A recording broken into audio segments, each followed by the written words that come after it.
So hello and welcome and thank you for joining us at the David Gill Gallery for this talk this evening. I'm Danielle Radoicin and I'm delighted to be here at David Gill. David is renowned for pioneering the work of artists that morph into design editions. He also has a knack for recognising enormous talent, collaborating with the likes of Zaha Hadid and giving Donald Judd and Grayson Perry each their first London show. Following in their hallowed footsteps, I'm delighted to introduce to you the latest in this tradition of firsts, Chris Schanck.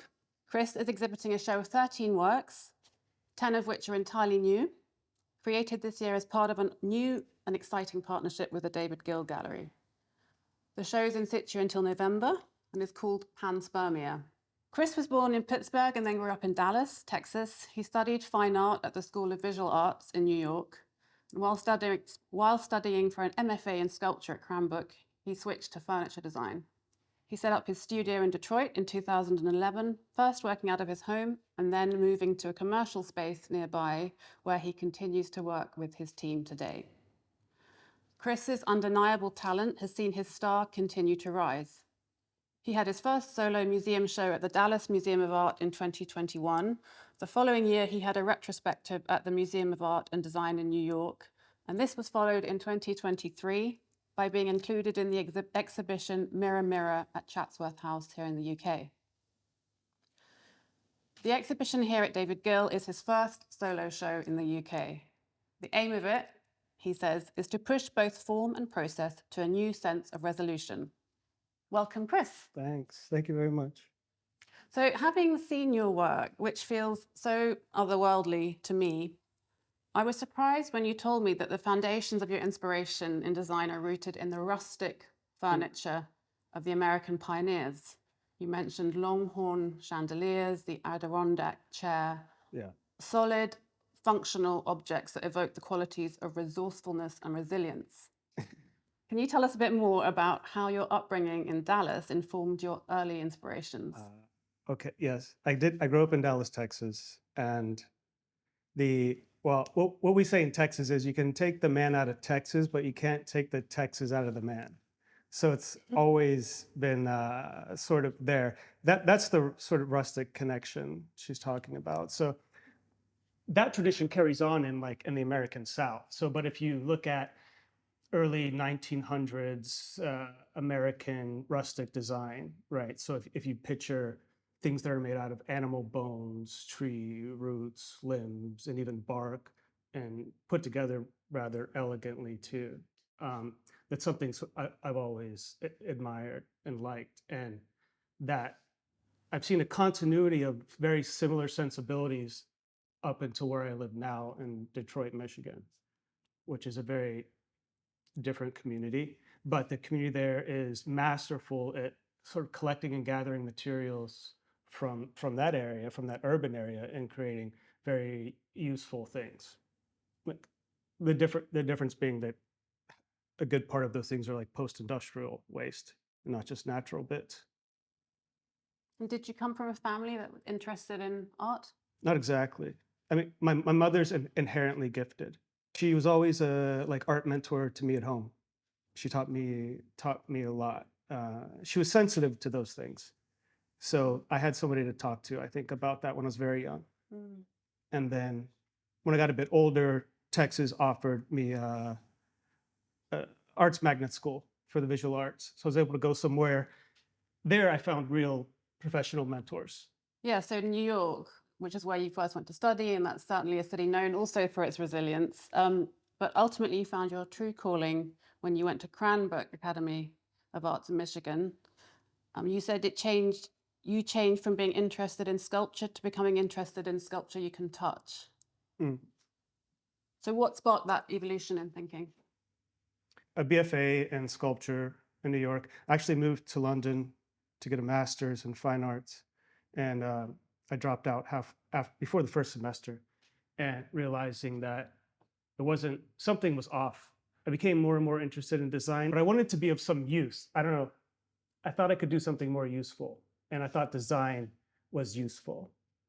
And I became interested in more ubiquitous things that helped people that didn't have authorship. And I thought maybe I could do something like that. So I went to design school with those intentions, and I wasn't very good at doing that. But but I but I learned it was amazing what I learned by being around like designers and the way they thought, right? Their ability to get outside of their own head and kind of see things from other people's perspective more was really interesting to me. Mm. So I started off trying to do useful things, and then my sculpture background sort of that kicked back in. That was the place that I was comfortable. And then the concept, the design just abstractly that you can just interact with it was enough for me. It's funny because when we were in here earlier and that chair was over there and I wouldn't have sat on it because it looked like a piece of art, but then you went and sat on it and it just completely changed my whole perception of the piece. Yeah, Um, they should be used. well, this is very nice to sit on. But the city of Detroit, where you ultimately settled, has become the backdrop to your work. How has it inspired what you've done? I couldn't imagine how it would go somewhere else. I mean, after school, I moved down into the city. I opened my studio out of my house with like a 600 square foot, I don't know how many meters that is. And I worked by myself out of my house. And my first assistants were my neighbors across the street. It was just a corner little studio, the door open in the summer, and the kids from across the street came over and would watch. Then their father came over and watched, and their mother came over and watched, and they would just sit there and watch me working. And then I was like, well, do you want to help? I needed help. And then slowly, they became my assistants. The first, all my two adjacent neighbors. And then it just kind of grew from there. At that point, I was just making things. There was no client, there was no gallery. It was just making things, right? And then slowly got a bit more professional, got a gallery in New York, and a demand began and started to make more and more, and then just took on people from all over the neighborhood and community, then just turned into a word of mouth thing. And then before I knew it, it was 15 people coming over to the house in the morning to make work. And we were like in the bedroom, both bedrooms, the back rooms. It completely took over that house entirely. And it was great. It was exciting.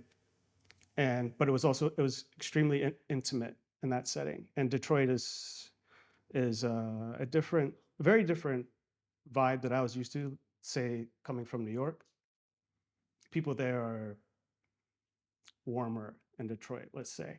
They're quicker to get close to you. They're quicker to intimacy. So that was a bit of a learning curve for me. So like as the studio's growing, like, and I have no managerial experience, I don't know how to manage this thing. It's just happening, but also getting to know all these people on a personal level. So that was the most beautiful part, was that it wasn't just like starting a business. It was like being part of something at the same time. You spoke a bit about as well seeing the rubbish on the street piling up outside your house when you first moved there, and how it first it annoyed you at first, and then you sort of had a shift in perspective. Like the closest way I just describe it is, it's something like if you sit in your room when it's dark at night and you just kind of stare, and slowly, slowly your eyes will adjust to the dark and you'll start to make things out in that darkness. That's what living in that neighborhood was like. Everything seemed chaotic and neglected, and because there was so much actual chaos going on. But the more time you spent, you saw like all the little pockets of like innovation and resilience and like survival, and those became, to my early untrained eye, couldn't tell the difference, but then slowly started to see that there was a real intentionality going on in the neighborhood that was positive. Mm. I love how what you make is such a direct result of your environment as well, and also how it's almost like each piece tells such a story of what's been sort of jettisoned. Um, you're also an innovator of your own materials. You created your signature material called alufoil. Can you just explain a bit about what that is and how it came about? I took it from my mother. I mean, the beginning of coating things in alufoil came from my mom, who we talked about earlier was very creative and an influence of mine. And it goes back to a very simple memory when I was a child, like 5 or 6. And really sick with the chicken pox. It was Christmas, and I was like deathly ill. My mother came and woke me up in the middle of the night and took me into the living room, and there was the Christmas tree, and she had wrapped everything in silver aluminum foil, and it was partially because out of economics and innovation, a combination of the two things. And I just thought, I remember being like deathly ill and seeing this like reflecting landscape, and I think it was the first time like I thought something was actually like magic, and it completely changed like the way I felt. Like like cured me, and I wasn't hurting anymore. I don't know. It's just that always stuck with me, and I think it's her. I think I share a lot of my mother's sensibilities, and that comes up and still today and things like this. And I think it has to do with just the way maybe you're raised and personality. And I think that sort of innovation that she brought to things through necessity was just maybe a tenet that she like passed on. How amazing that she turned what would have been a horrible Christmas into an amazing memory. Yeah, that's Yeah. what moms do, right? That's what they do. Then you found success in the 2000s when you had a few big names who recognized you and started commissioning you. So you had the likes of Tom Ford, who commissioned you for a store in New York. Mm-hmm. Peter Marino also commissioned pieces for various Christian Dior stores around the world. How did their patronage change your business? I mean, first they meant I could quit my part-time job, is what it meant. And I thought that it seemed significant at the time.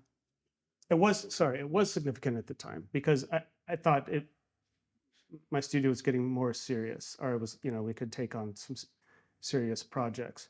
But the real significance was that it gave the studio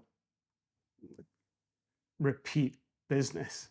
Like we were, it's tough starting the studio. So, like where's the next job going to come from when somebody like Dior comes in, and they kept us busy for 18 months. So that allows us to like employ people steadily, hone our skills, and just by reproducing more or less the same product, then we could then apply everything we learned to like the stuff moving forward.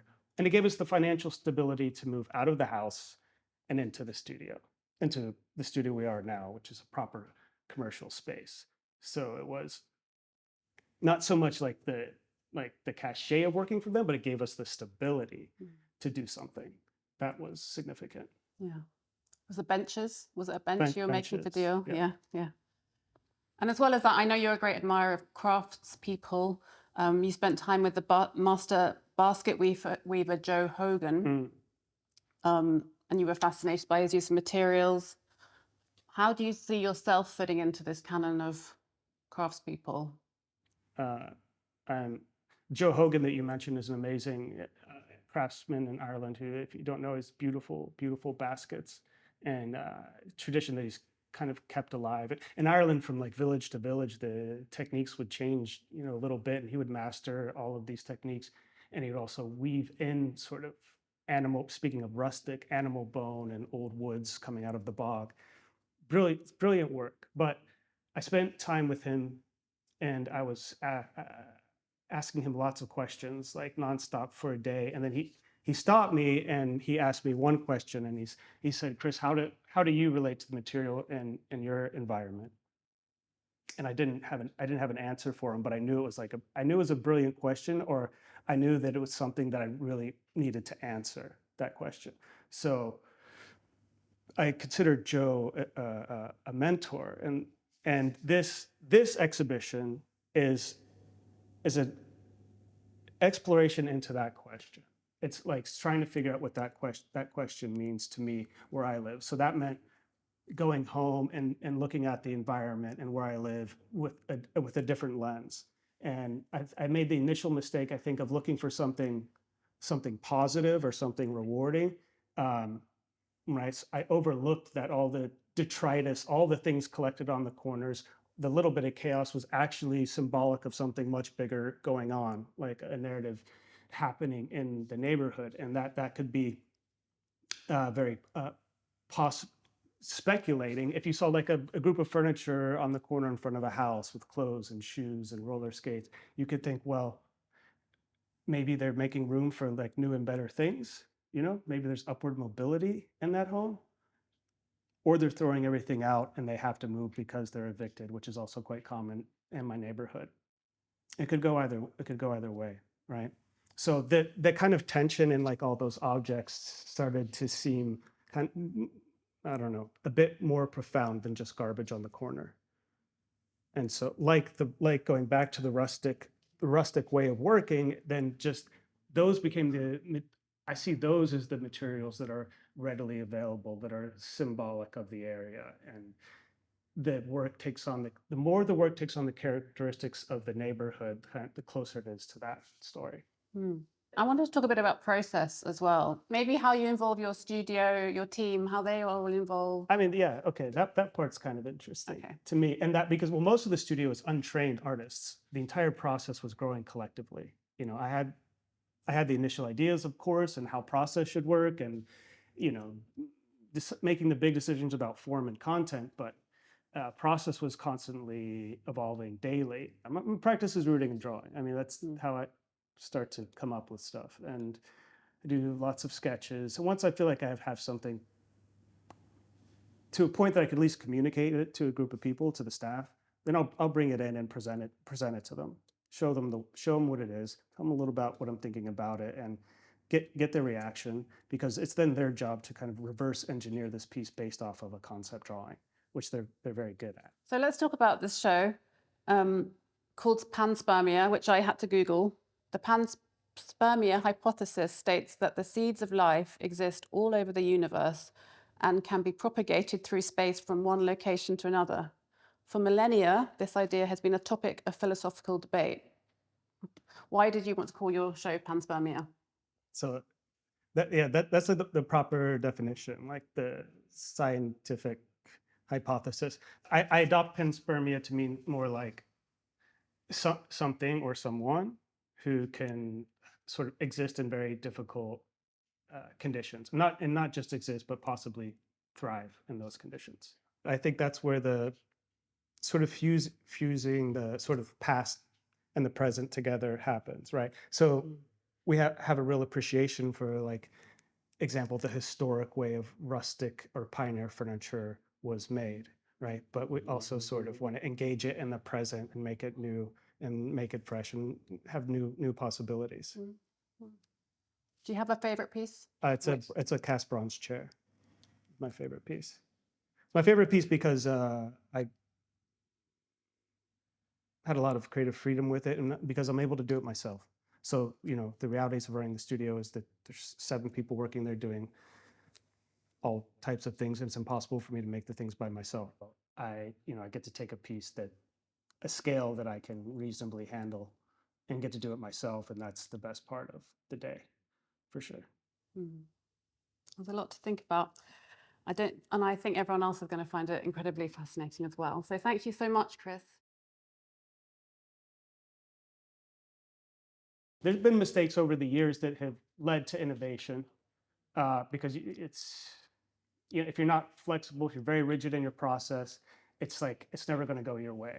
So it's learning to relax, and it's more learning to trust your staff, because you have 6 hands that are hands-on all day, all the time. So they're encountering like continuous problems, and you're not solving for all of them. They are.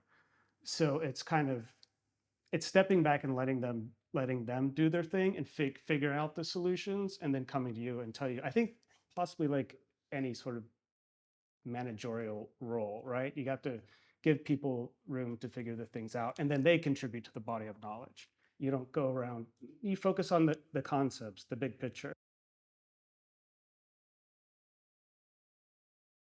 That's one of the funnest parts of the studio. So we usually wait till the weather's nice, and three of us get together and we get in the van and we drive around, and we all have, Detroit has tons of like caches of great material. So, I mean, that could be, we'll go into like a really beautiful old industrial building that's been abandoned, and we'll sort of scavenge for materials. We'll go into the homes and find lots of wood and plath, like everything on this table.